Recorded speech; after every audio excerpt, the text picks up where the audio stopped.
بسم اللہ الرحمن الرحیم۔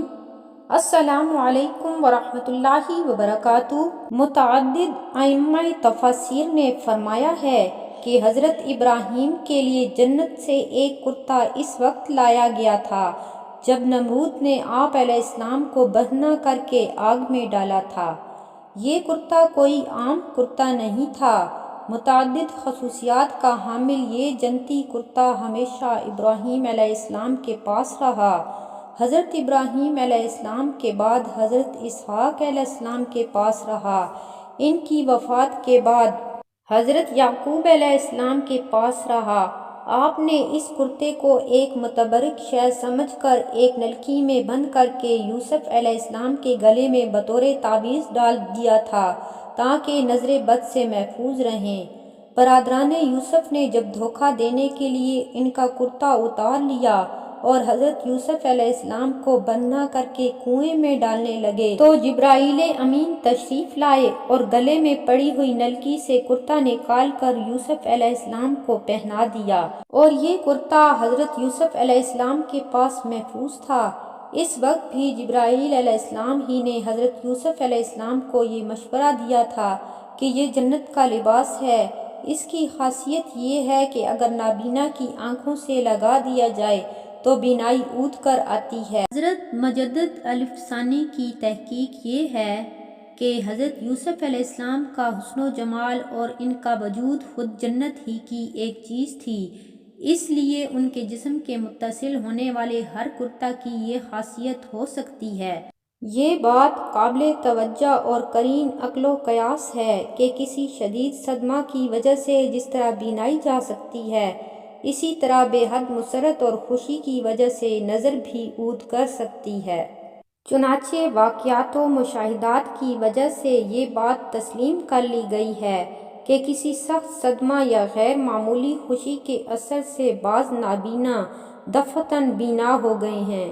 امام قرطبی نے حضرت یعقوب علیہ السلام کے ساتھ پیش آنے والے شدید ابتلاء و امتحان کی وجہ یہ بیان فرمائی ہے کہ بعض روایات میں آیا ہے کہ ایک روز حضرت یعقوب علیہ السلام تہجد کی نماز پڑھ رہے تھے اور یوسف علیہ السلام ان کے سامنے سو رہے تھے۔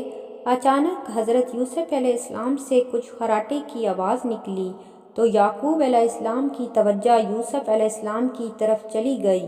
ایسا 3 مرتبہ ہوا۔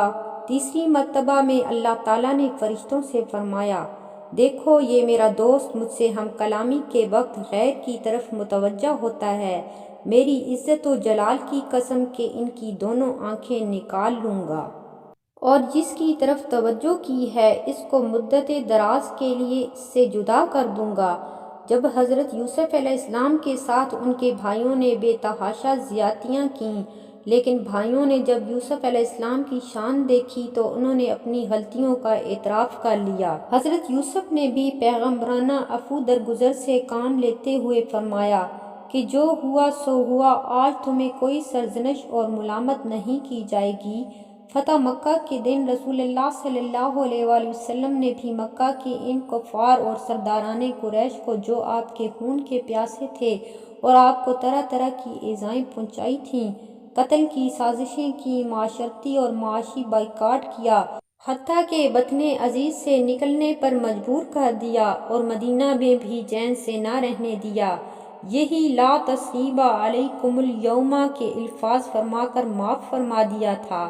اذهبوا بقمیصی ھذا، یعنی میں بحالت موجودہ شام کا سفر نہیں کر سکتا، تم جاؤ اور والدین اور اپنے سب متعلقین کو یہاں لے آؤ۔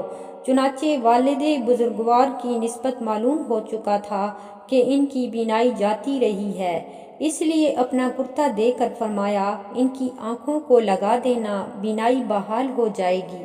ادھر یہ قمیص لے کر قافلہ مصر سے روانہ ہوا، ادھر یعقوب علیہ السلام کو اللہ تعالیٰ کی طرف سے حضرت یوسف کی خوشبو آنے لگی۔ یہ گویا اس بات کا اعلان تھا کہ اللہ کے پیغمبر کو بھی جب تک اللہ کی طرف سے اعلان نہ پہنچے پیغمبر بے خبر ہوتا ہے۔ خدا کی قدرت، یوسف قریب ہی چاہے کنعان میں موجود ہیں، کبھی نہ کہا کہ یوسف کی خوشبو آتی ہے۔ کیونکہ خدا کو امتحان پورا کرنا تھا، مگر جب خدا کو منظور ہوا تو ادھر 100 میل دور مصر سے قافلہ یوسف علیہ السلام کا کرتا لے کر چلا۔ ادھر پیراہن یوسفی کی خوشبو یعقوب علیہ السلام کے مشام جان کو معطر کرنے لگی۔ کرتا کی وجہ سے بینائی کا عود کر آنا ظاہر ہے کہ کوئی مادی سبب نہیں ہو سکتا، بلکہ یہ ایک معجزہ تھا۔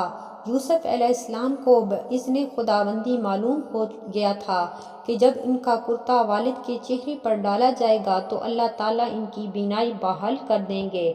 قرطبی نے یہ روایت نقل کی ہے کہ برادران یوسف میں سے یہودا نے کہا کہ یہ کرتا میں لے کر جاؤں گا، کیونکہ ان کے کرتے پر جھوٹا خون لگا کر بھی میں ہی لے کر گیا تھا، جس سے والد صاحب کو صدمہ پہنچا تھا۔